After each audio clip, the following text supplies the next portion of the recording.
율리아나와 프란치스칸 책 읽기. 제속 프란치스칸 성인전 1. 첫 제속 프란치스칸 루케치오와 보나돈나 부부. 우영성 안토니오 OFM 역금. 한국 제속 프란치스코회 출판부. 제2장 프란치스코를 만나다. 내면의 씨름. 집에 도착한 루케치오는 가능한 한 밝은 얼굴로 아내를 마주하고자 마음을 추스르려 애썼다. 그러나 아무리 마음을 다잡아 보려 했으나 너무나 큰 충격이었기에 전부를 감출 수는 없었던 것이다. 아내 보나가 보기에 집에 돌아온 남편 루케치오의 모습에는 어딘가 이전과 달리 힘이 좀 떨어진 것 같았고 얼굴을 보니 다소 창백해 보였다. 이런 남편을 맞이한 보나는 어디 아프세요? 얼굴이 안 좋아 보이네요. 아니, 뭔 일이 있었어요? 늘 집에 돌아올 때 힘찼던 목소리가 오늘따라 힘이 없네요. 라면서 근심 어린 표정을 지었다. 루케치오는 아니 뭔 일이 있기는 아무 일도 없었고 단지 몸이 좀 안 좋아서 괜히 힘이 없어. 어쨌든 너무 신경 쓰지 마오. 오늘 하루 푹 쉬고 나면 괜찮을 거니까 라며 얼버무렸다. 그는 아내가 차려주는 음식을 먹고는 먼저 쉰다고 말하고 잠자리에 들었다. 보나는 남편의 휴식에 행여나 방해가 될까 오늘은 아이들과 함께 다른 방에서 잠을 청하기로 하였다. 루케치오는 방에 들어와서 잠자리에 들었지만 쉬이 잠이 오지 않았다. 그의 귓가에 계속해서 살인자, 위선자라는 소리가 맴돌았던 것이다. 나는 지금 어디에 있는가? 또 어디로 가고 있는가? 이렇게 가다가 어떻게 되는 것인가? 생각은 꼬리에 꼬리를 물고 그의 정신을 더 또렷하게 만들었다. 너무 큰 충격이었던지 이리저리 뒤척이다가 겨우 눈을 붙일 수 있었다. 다음 날 아침 늦게 잠자리에서 일어나 걱정 어린 눈길로 바라보는 아내 보나와 아이들에게 억지로 환한 미소를 띠고 이제는 아무렇지도 않고 회복되었다고 말하면서 간단하게 요기하고는 다시 집을 나섰다. 아침에 집을 나서면 보통 자기 사업장들을 둘러보고 중요한 손님들, 즉 대상인들과 귀족들을 만나거나 혹은 시의 중요한 모임들에 참석하면서 바쁘게 일상을 시작하고 지냈는데 그날은 어느 곳으로도 가지 않고 터벅터벅 발걸음을 옮겨 푸르게 펼쳐진 들녘을 지나 강가로 나갔다. 흐르는 강과 자기가 돈을 벌어 사들인 밭들과 푸른 땅들을 바라보면서 기분 전환을 하려고 했지만 마음으로부터 자신의 현재를 다시금 바라보아야만 한다는 소리가 계속 울려왔다. 그는 자신의 꿈을 마침내 이루었다고 생각했었다. 대리석 예술품들과 멋진 벽난로, 유명한 장인의 손을 거친 고급 가구들로 꾸며진 아름다운 대저택, 그리고 시중드는 사람들이 날라다주는 기름진 음식들, 사업상 또는 유흥을 즐기기 위해 자주 열리는 만찬들, 참석한 이들로부터 듣게 되는 칭송들, 그리고 무엇보다도 어느 것 하나 부족함을 느끼지 못하고 있는 사랑하는 아내와 자녀들, 정말 남부러울 것 없이 완전히 자신이 꿈꿔온 성공의 모습이 현재의 자기 모습이었다. 더구나 자신이 길을 나서면 시장의 상인들이나 일반 시민들뿐만 아니라 비단옷 입은 이들마저 모자를 벗고 그에게 고개를 숙였고, 심지어 귀족들마저 자신 앞에서 아쉬운 소리를 하면서 자기 기분을 맞추려고 하고 쩔쩔매기까지 할 정도였다. 이제는 사회적, 정치적으로도 변두리 사람이 아니라 중심, 그것도 한 중심에 있는 사람이며 자신도 그에 걸맞은 대우를 받고 또한 힘을 행사할 수 있는 위치에 있었던 것이다. 물론 뒤에서는 자신이 귀족이 아니라는 사실과 어떻게 해서 부자가 되었는지에 대해서 수군거리는 사람들도 있을 것이다. 그러나 그런 사람들조차도 자신을 얼마나 부러운 눈으로 바라보았던가. 말은 그렇게 하지만 속으로는 루케치오 자신의 능력을 배우고 싶어 한다는 것을 잘 알고 있었다. 어쨌든 그는 가지아노를 떠나 이곳 포지오 보니지오에서 자신이 정말 원했던 바를 마침내 이루었으며 또한 성공했기 때문에 사람들로부터 존경을 받고 있는 것이라고 생각하여 왔다. 이제 그 누구도 자신을 저 시골 출신의 무지렁이로 여기지 않고 오히려 상류 사회에 속한 힘있는 사람으로 여기고 있다.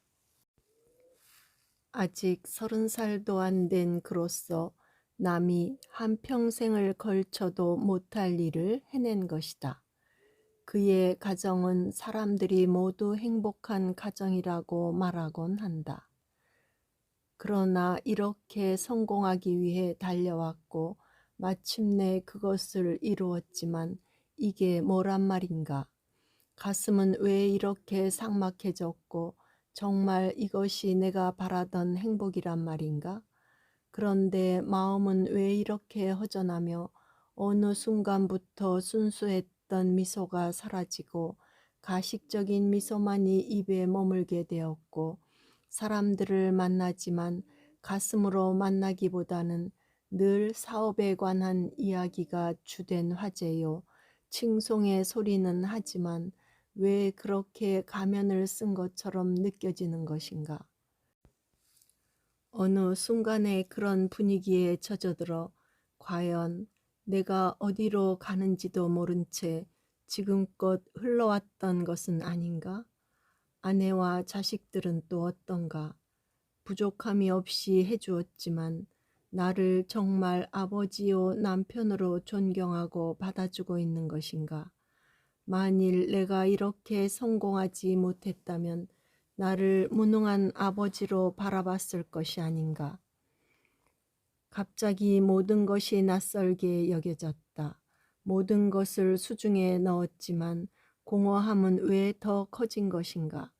이 공허함은 부족한 무엇인가가 있기 때문이라고 여겨 그것을 채우려고 얼마나 바쁘게 일하고 더 많이 가지게 되었던가.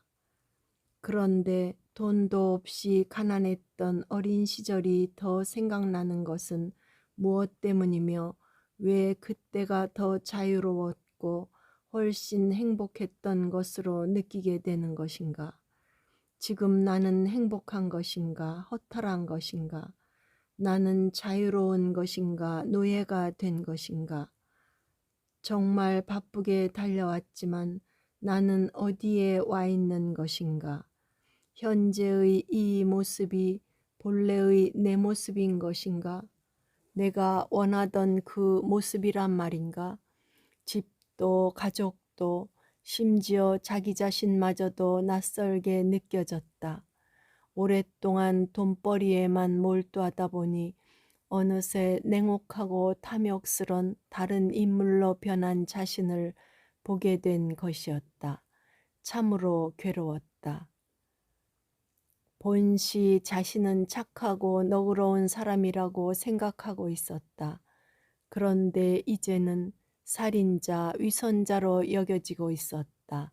자신이 이렇게 달려오고 돈을 벌면서 성공하기는 했지만 오로지 자기 자신만을 위해서 살아왔지 주변을 돌아볼 여유도 돌아볼 관심도 별로 없었다는 것을 알게 되었다.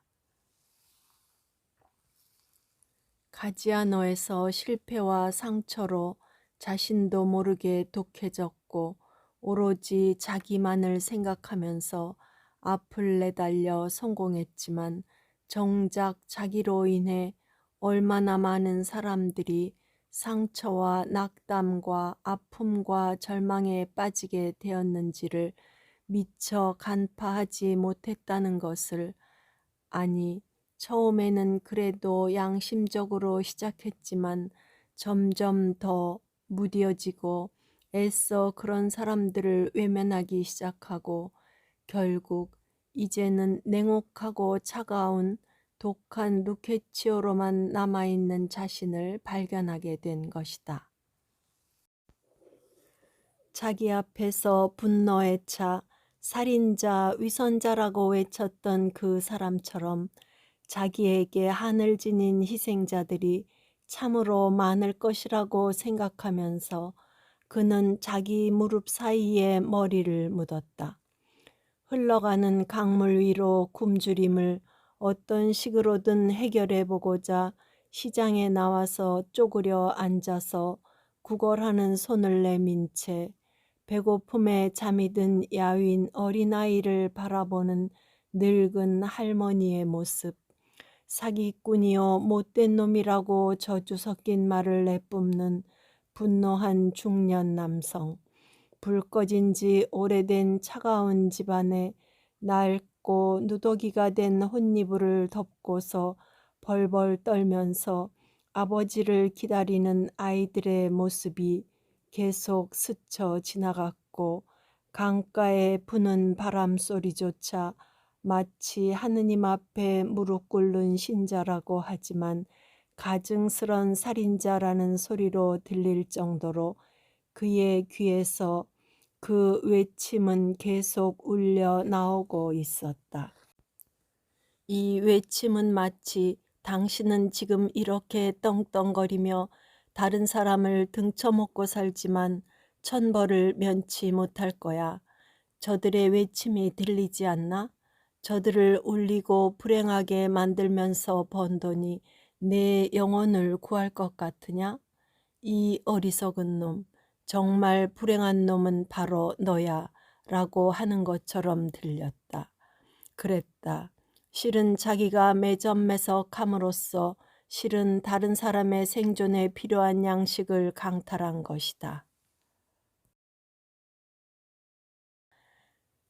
자신이 정당하지 못한 방식으로 부자가 되어갈 때 또는 과도한 이자를 물리면서 돈을 빌려줄 때 피눈물을 흘리면서 더욱 궁핍해져가는 이들이 있었던 것이다. 한에 북받쳐 외치던 그 소리는 실은 가난한 이를 굽어보시는 하느님의 외침이었던 것이다. 하느님과 재물을 함께 섬길 수 없다는 복음 말씀을 들어왔지만 루케치오는 생애 처음으로 하느님을 섬기는 것은 매주일 미사에 가서 성당에서 무릎을 꿇는 것 이상을 말하는 것이라고 깨달았다. 그것은 성금요일에 십자가에 예수님 발에 입맞춤하는 이상의 것임을 깨달았다. 주님은 자신의 탐욕 때문에 그 가난한 사람 안에서 굶주리시면서 십자가에 달리신 분이라는 것을 어렴풋이 알게 되었다. 그는 괴로웠다. 굳었던 그의 양심은 충격을 받았고 자기로 인해 피해를 본 사람들을 생각하니 마음이 쓰라렸으며 무엇보다도 자신도 모르게 재물의 종이 되어 그런 탐욕스러운 사람으로 변화되었고 그렇게 되어 있는 모습조차 인식하지 못하고 지내온 시간들 때문에 자기 자신이 몹시 미워졌다. 자기 자신과의 씨름처럼 보였지만 실은 하느님과 씨름한 구약 창세기의 저 야곱처럼 지푸라기라도 붙잡고 싶은 심정이었다. 아니, 적어도 그의 양심은 하느님의 자비의 손길을 갈구하고 있었다. 그는 강가에서 일어났다. 그러고는 마침 불어오는 바람에 무거운 마음과 복잡한 생각들이 날아가기를 바라는 것처럼 바람을 맞으면서 심호흡을 크게 한 후 집으로 다시 들어갔다. 깊은 근심은 늘 얼굴에 드러나기 마련이듯이 많은 내적 씨름을 하고 들어온 남편 루케치오의 얼굴이 그리 좋아 보이지 않았다. 여자의 직감이라고 해야 할까? 보나는 남편에게 뭔가 일이 있었음을 알아차렸다. 그래서 물었다. 여보, 도대체 뭔 일이에요? 당신의 그런 근심에 찬 모습은 근래 처음 봐요. 장사에 무슨 문제가 있는 것이에요? 지미냐노에서처럼 누가 당신을 또 모략하는 것인가요? 루케치오가 대답하였다. 아니, 아무 일도 아니요. 더구나 다른 사람이나 장사에 관련된 일이 아니요. 내 개인적인 문제요. 그러니 아무 신경 쓸 것이 없소. 그냥 며칠 동안 혼자 조용히 생각할 것이 있어서 그래요. 나중에 정리가 되면 알려드리리다. 그러니 걱정 마시오. 그러자 보나가 그에게 용기를 불어넣고자 다시 말을 이었다. 여보, 당신 생각나요? 우리가 여기로 거의 쫓겨오다시피 왔을 때 우리는 정말 초라했고 아무것도 없었으며 사람들 눈에 참으로 비참하게 보였을 거예요. 그런데 저는 당신이 정말 자랑스러워요. 당신은 그 모든 어려움을 이겨내고 현재의 우리가 있게 만들었어요. 정말 당신은 지칠 줄 모르고 우리 가족을 위해 애써왔어요. 우리는 정말 당신을 사랑하고 당신이 내 남편이요 아이들의 아빠라는 것에 하느님께 감사드려요. 그러고는 이어서 무슨 문제인지 모르겠으나 너무 많이 고민하지 않았으면 해요. 우리 함께 그 어려움을 이겨내지 않았어요? 그러니 힘을 내세요. 당신 곁에 저와 우리 아이들이 있으며 우리는 늘 당신 편이에요. 세상 사람들이 뭐라고 하든 우리는 당신이 최고예요. 라고 덧붙였다. 아내의 말에 한결 마음이 가벼워졌고 정말 이 같은 동반자가 있다는 것이 참으로 고마웠다.